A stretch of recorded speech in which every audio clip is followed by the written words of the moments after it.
क्या आपको याद है कि कोरोना वायरस को लेकर पहली बार देश में कब लॉकडाउन लगा था? ये डेट शायद ही अब आपको याद हो। करीब करीब हर कोई उस डेट को भूल चुका हो। हम सब कोरोना काल में बरती गई सावधानियों को भी भूल चुके हैं, ये भी सच है। आज हम कोरोना वायरस की बात इसलिए कर रहे हैं क्योंकि देश में कोरोना वायरस की रफ्तार बहुत तेजी से बढ़ रही है, जो बहुत बड़े खतरे का संकेत है। H3N2 इन्फ्लुएंजा वायरस को लेकर हमने डीएनए में कई बार विश्लेषण किया, कई बार आपको अलर्ट किया, आपको सजग करने की कोशिश की, और आज हम कोरोना रिटर्न्स का भी इसलिए विश्लेषण करेंगे ताकि आप सजग रहें। हम सब ने मास्क पहनना छोड़ दिया है, सोशल डिस्टेंसिंग को भूल चुके हैं। कोरोना के समय में हम ये काम बार बार करते थे, लेकिन आज हम हाथ धोने में भी बड़ा कतराते हैं। अब हम ऐसा नहीं करते हैं। अगर हमें आज कोई मास्क लगाए दिखता है तो हम उसका मजाक बनाते हैं। कुल मिलाकर हम कोरोना काल में बरती गई सावधानियों को भुला बैठे हैं। हम उन दर्दनाक तस्वीरों को भी भूल गए हैं जब अस्पतालों में चीख पुकार मची हुई थी। अस्पतालों में कोरोना पेशेंट्स के लिए बेड तक नहीं मिल पा रहे थे। शमशान में दाह संस्कार के लिए भी लाइनें लगी हुई थी। सवाल है कि क्या हम फिर उसी रास्ते पर जा रहे हैं? ये हम इसलिए कह रहे हैं क्योंकि देश के कई राज्यों में कोरोना टॉप गियर में है, जिसने केंद्र सरकार को भी अलर्ट कर दिया है। Ministry of health and family welfare के मुताबिक महाराष्ट्र में कोरोना के कुल 926 केस हैं, जिसमें 265 केस पिछले 24 घंटे में रिपोर्ट हुए हैं। गुजरात में कोरोना के इस वक्त 435 केस हैं, जिसमें 119 केस पिछले 24 घंटे में आए। उत्तर प्रदेश में 61 कोरोना के केस हैं, जिसमें नए 19 केस 24 घंटे में रिपोर्ट हुए हैं। देश की राजधानी दिल्ली में 107 केस आए हैं और 32 नए केस पिछले 24 घंटे में ही आए हैं। कर्नाटक में 587 केस हैं और यहां 24 घंटे में 76 नए केस आए। तमिलनाडु में कोरोना के कुल 284 केस हैं, लेकिन यहां भी वायरस ने अपनी रफ्तार बढ़ाई है। यहां 24 घंटे में 49 नए केस रिपोर्ट हुए। केरल का सबसे बुरा हाल है। यहां कुल केस की संख्या 1625 है, जिसमें 104 केस पिछले 24 घंटे में आए हैं। 109 दिनों में ऐसा पहली बार हुआ है जब एक्टिव मामलों की संख्या 5000 को क्रॉस कर चुकी है।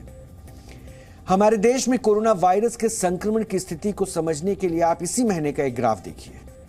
पिछले 9 दिनों में अगर आप इस ग्राफ में लगातार नजर डालेंगे, ये जो ग्राफ अभी आपके टीवी स्क्रीन पर है, तो पिछले 9 दिनों में यह आंकड़ा किस तरह से बढ़ा है। भारत में 8 मार्च तक कोरोना के कुल केस 2082 थे, जो 15 मार्च तक बढ़कर 3264 हो गए। वहीं 16 मार्च को कोरोना के 700 से ज्यादा केस रिपोर्ट हुए और अब देश में एक्टिव केस 5000 से ज्यादा हैं। 8 मार्च से लेकर 17 मार्च के बीच डेडली वायरस की रफ्तार दोगुनी से भी ज्यादा है। कोरोना और H3N2 का एक साथ आना बहुत डेडली कॉम्बिनेशन हो सकता है। H3N2 इन्फ्लुएंजा के केस बहुत तेजी से बढ़े हैं। ये वायरस पहली बार देश में मौत का कारण बना है। H3N2 इन्फ्लुएंजा हर उम्र के लोगों पर अटैक कर रहा है। ठीक उसी समय कोरोना के केस का बढ़ना टेंशन का कारण बन गया है।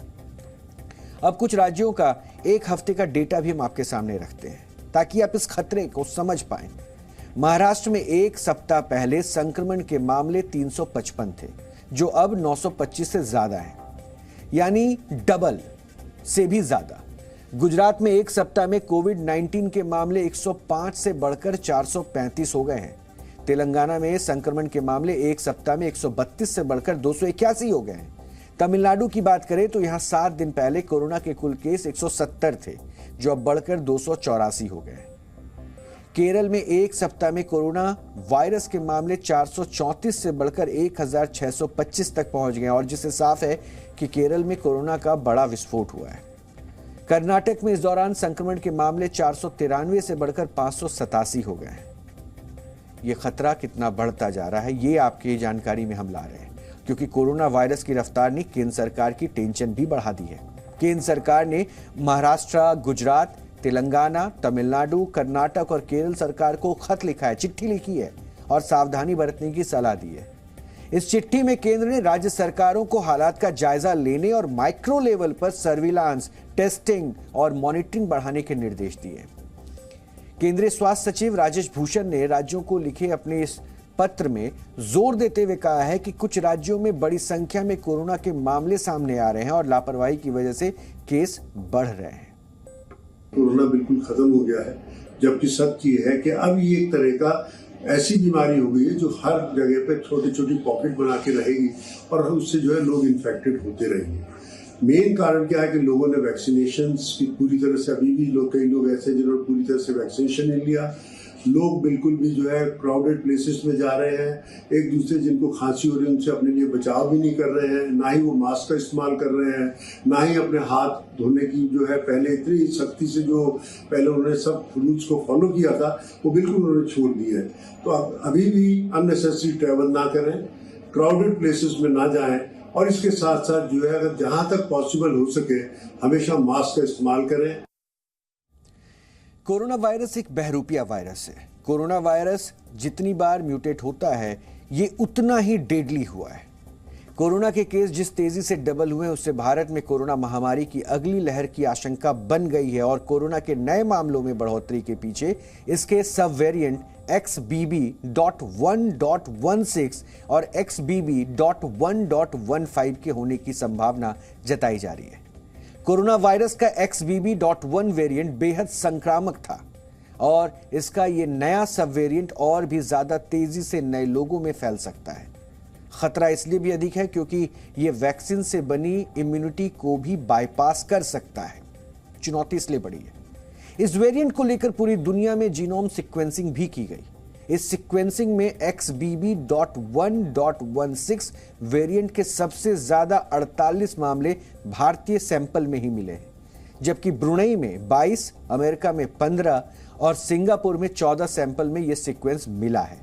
और इस सीक्वेंस के आधार पर प्लेटफॉर्म ने एक रिपोर्ट जारी की है जिनमें भारत समेत इन 4 देशों में कोरोना के नए मामलों में अचानक बहुत बड़ा अंतर देखने को मिला है।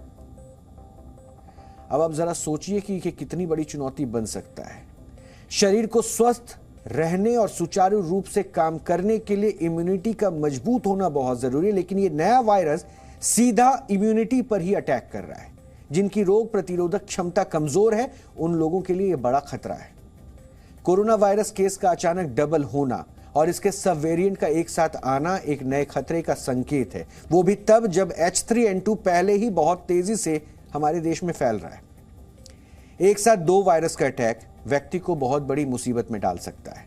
डॉक्टर्स भी कोरोना के सब वेरिएंट को लेकर अलर्ट कर रहे हैं। पता लग रहा है कि बहुत ज्यादा उन मरीजों की संख्या बढ़ती जा रही है जिनको बुखार है, जिनको सोर थ्रोट है या जो उनको जो है चेस्ट इन्फेक्शंस आ रही है जो कि निमोनिया की तरह से है। ये कोविड का ही एक वेरिएंट है जिसका नाम है XBB.1.16। सिर्फ फर्क ये है इसमें और उस वाले में कि उसके अंदर जो है बेसिकली जब प्रॉब्लम होती थी तो बहुत सीवियर थी। इसके अंदर जो है जो फीवर है और वो तो थोड़े दिन के लिए रहता है, लेकिन जो सोर थ्रोट है, जो खांसी है या जो गले में दर्द है वो काफ़ी टाइम तक रहती है और इसकी वजह से जो है कई बार रेस्पिरेशन की प्रॉब्लम हो सकती है, हॉस्पिटलाइजेशन भी हो सकता है। उन लोगों में ज़्यादा होगा जिन लोगों को डायबिटीज़ या हाइपरटेंशन है या जो लोग ऑलरेडी जिनको पहले दमे की तकलीफ रहती है वो बहुत ज़्यादा होते हैं।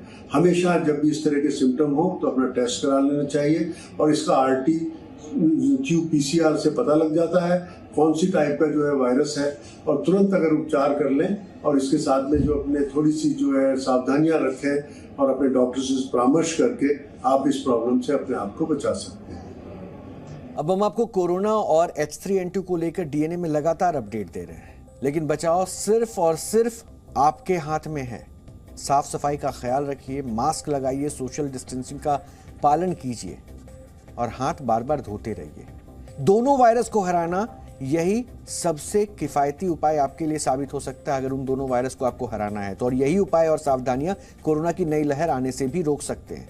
इसलिए हम बार बार अपनी जिम्मेदारी को समझते हैं और आपको बार बार अलर्ट कर रहे हैं। इसलिए हर छोटी जानकारी भी हर रोज मुमकिन है कि हम आपके साथ साझा कर रहे हैं। Zee News।